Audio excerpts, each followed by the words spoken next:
Terceira parte do nosso Evangelho no Lar, o Evangelho segundo o Espiritismo, capítulo 20, os trabalhadores da última hora, item 5, os obreiros do Senhor.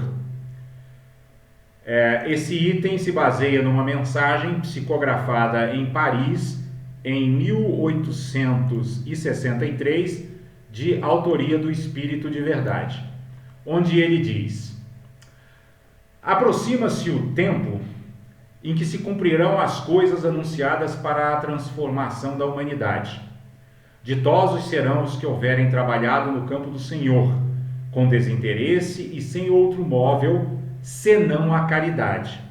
Então veja, pessoal, que o Espírito de Verdade inicia o seu ensinamento nos chamando a atenção para esse tempo de transição planetária que nós estamos vivendo atualmente, né? O Espiritismo, quando foi lançado no século XIX, ele já foi lançado abraçando essa ideia de que o mundo estava, desde então, entrando num momento de transição entre o estado de planeta de provas e expiação e o estado de regeneração.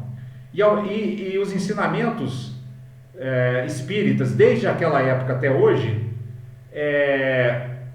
procuram nos orientar no sentido de nos abrir, vamos dizer assim, a visão, para que nós saibamos ter as atitudes mais adequadas e de modo a sermos colaboradores dessa transição e não seres que resistam às mudanças que estão acontecendo. A gente percebe nesse momento, às vezes quando a gente conversa com muitas pessoas, até mesmo dentro do Espiritismo, eles falam assim: poxa, mas como que nós podemos estar, como que o planeta pode estar evoluindo, a gente vendo tantas coisas negativas e ruins acontecendo? Mas quem estudou mais detidamente a doutrina espírita sabe que lá desde 1857, né, que se não me engano, que foi a data de lançamento do Livro dos Espíritos até hoje, os Espíritos vêm sempre falando que esse vai ser um momento de muitos embates, de muitas lutas, de muitos conflitos exteriores e interiores. Por quê? Porque em todo momento de transição, individual ou coletiva, existem dois movimentos. O movimento que procura conduzir as coisas na direção do progresso, do avanço, e o movimento que resiste ao progresso e ao avanço, e que está basicamente fundamentado no apego ao passado. Então nós vemos hoje muitas pessoas e até muitas nações, muitas lideranças políticas e econômicas resistindo à mudança, tentando inclusive ressuscitar velhos padrões e velhos valores que já foram superados há muito tempo pela sociedade moderna. Mas os espíritos nos advertiram e continuam nos advertindo de que isso é normal num momento de transição e que cabe, portanto, aos espíritas usar esse critério aqui que o Espírito de Verdade acabou de nos recomendar, o critério da caridade. Ou seja, o que é o critério da caridade? É o critério da transcendência do nosso ego, né? Ou seja, ao invés de ficarmos querendo satisfazer os nossos desejos ou as nossas expectativas, ou até mesmo aquilo que nós imaginamos que deveria ser esse processo de transição planetária, nós devemos relaxar, ficarmos de olhos bem abertos e atentos para vermos como a vida está se movimentando, como os seres estão se movimentando e, principalmente, como dentro desse movimento nós podemos contribuir para diminuir o sofrimento e para consolar as aflições, porque o período de transição ele traz muito sofrimento e muita aflição, né? Porque ele traz muita incerteza e nós, devido ao nosso estado ainda pouco evoluído, nós temos dificuldade de conviver com a incerteza, mas nós espíritas somos convocados a desenvolver essa habilidade, a habilidade de ter uma fé clara, né? Uma fé que se baseia numa experiência interna que já viu que os fenômenos estão sempre sendo direcionados para que o melhor aconteça, para que a consciência se amplie, para que o espírito se desenvolva. E aí, o espírito de verdade vai seguir dizendo: seus dias de trabalho serão pagos pelo cêntuplo do que tiverem esperado.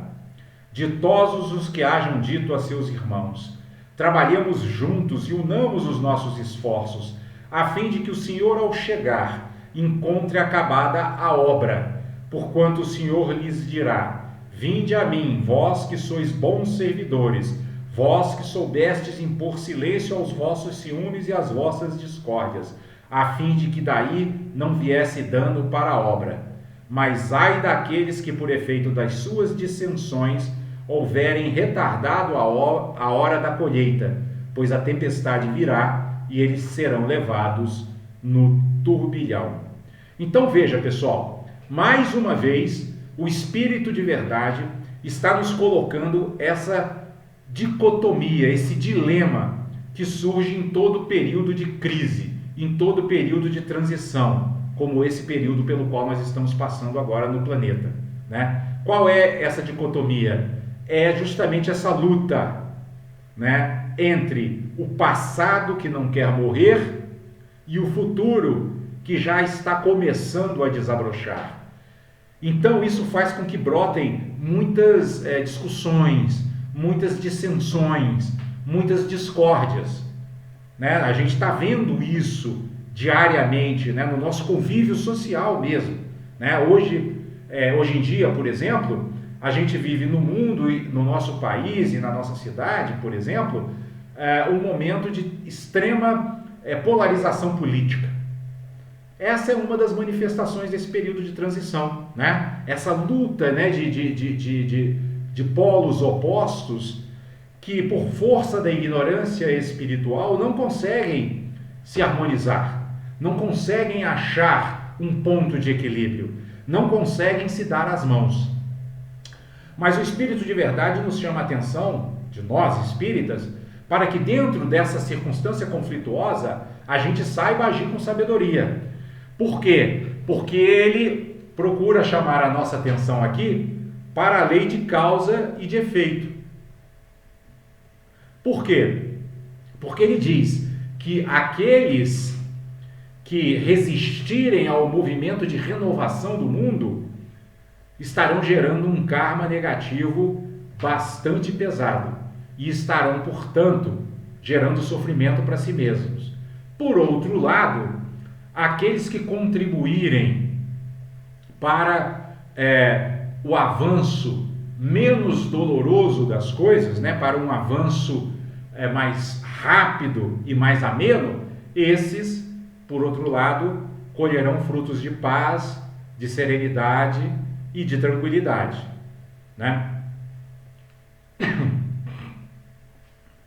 Então, nós estamos vivendo um momento muito rico, né? E o nosso contato com a doutrina espírita nos dá uma ferramenta, os ensinamentos espíritas nos dão uma ferramenta muito hábil para lidar com esse momento de maneira construtiva, de maneira a que nós possamos colaborar para o crescimento do mundo, né, vamos dizer assim, da nossa sociedade, daqueles que conosco convivem, como também aproveitarmos todas essas circunstâncias para exercitarmos em nós as virtudes cristãs e crescermos espiritualmente e, consequentemente, conquistarmos parcelas cada vez mais amplas de uma felicidade genuína, de uma felicidade imperturbável. E aí, o Espírito de Verdade, ele segue aqui no seu ensinamento, dizendo que esses seres que resistirem, né, a essa transformação, esses seres clamarão: graça, graça. O Senhor, porém, lhes dirá: como implorais graças, vós que não tivestes piedade dos vossos irmãos e que vos negastes a estender-lhes as mãos, que esmagastes o fraco em vez de o amparardes? Como suplicais graças, vós que buscastes a vossa recompensa nos gozos da terra e na satisfação do vosso orgulho, já recebestes a vossa recompensa, tal qual a quisestes. Nada mais vos cabe pedir, as recompensas celestes são para os que não tenham buscado as recompensas na terra. É uma maneira muito bonita, né, que o Espírito de Verdade está usando aqui, de dizer que quando nós nos voltamos para a vida, né, quando nós interagimos com a vida, buscando nela um campo de desenvolvimento interior, nós obtemos o que ele chama aqui essas recompensas celestes, que é uma figura, porque quando ele fala de celestes, a gente tem uma primeira impressão, a gente tem uma tendência de achar que são recompensas que nós vamos encontrar lá no mundo invisível, lá no céu. Mas, se nós nos lembrarmos da frase de Jesus que diz que o reino de Deus está dentro de vós, ele disse isso aos seus discípulos e, portanto, disse a nós também, ele está dizendo que o céu habita em nosso interior. O céu está disponível no nosso mundo interior.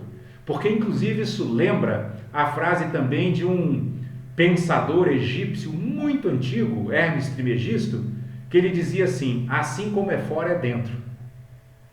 Ou seja, o mundo externo que nós contemplamos com os nossos sentidos, ele nada mais é do que um reflexo do nosso mundo interior, ou vice-versa, não importa o que é reflexo de quê. A verdade é que assim como é dentro, é fora. Ou seja, quando nós olhamos para o céu e vemos esse espaço infinito ao nosso redor, envolvendo a nós e ao nosso planeta, nós podemos transpor essa imagem para o nosso mundo interior. O nosso mundo interior também é um espaço infinito de possibilidades de crescimento, de possibilidades de aprendizado, de possibilidades de cultivo de virtudes, ou também de possibilidades de desenvolvimento de negatividades. É por isso que existe o mal, porque nós somos absolutamente livres. Nosso mundo interior é um céu infinito. E é por isso que nós precisamos cultivar sabedoria para, no meio dessa infinitude de opções, sabermos escolher aquelas que nos conduzirão ao despertar espiritual e que, consequentemente, nos conduzirão à felicidade genuína, à felicidade imperturbável, aos tesouros que as traças não roem e a ferrugem não come, né? E aí o Espírito de Verdade, ele vai concluir aqui o seu ensinamento, dizendo: Deus procede neste momento ao censo dos seus servidores fiéis, e já marcou com o dedo aqueles cujo devotamento é apenas aparente, a fim de que não usurpem o salário dos servidores animosos, pois aos que não recuarem diante de suas tarefas, é que ele vai confiar os postos mais difíceis na grande obra da regeneração pelo Espiritismo. Cumprir-se-ão essas palavras: os primeiros serão os últimos e os últimos serão os primeiros no reino dos céus. Então, pessoal, a mensagem ela termina de uma maneira muito bonita, né? Porque quando o Espírito de Verdade nos diz que Deus vai confiar àqueles que tiverem contribuído para um bom desenrolar desse momento de transição planetária, Deus vai propiciar a esses seres que eles ocupem, como ele diz aqui, postos mais difíceis na grande obra da regeneração pelo Espiritismo. Ora, o que isso significa? Vejam, os Espíritos nos ensinam que o planeta está passando de planeta de provas e expiações para planeta de regeneração. Então, o que o Espírito de Verdade está dizendo aqui é que aqueles que efetivamente aproveitarem esse momento, que é considerado o último momento desse período planetário, né? Não é o fim no sentido absoluto, porque o fim no sentido absoluto não existe. né? Mas é o fim de uma era. E quem aproveitar bem o fim dessa era, crescendo espiritualmente, né? Ampliando seus horizontes internos, estará habilitado a renascer neste planeta quando ele já estiver regenerado. Ou seja, quando ele já estiver num estágio mais avançado, espiritualmente falando e materialmente também, e consequentemente quando o planeta estiver nos oferecendo condições ainda melhores, mais amplas e mais profundas de crescimento espiritual.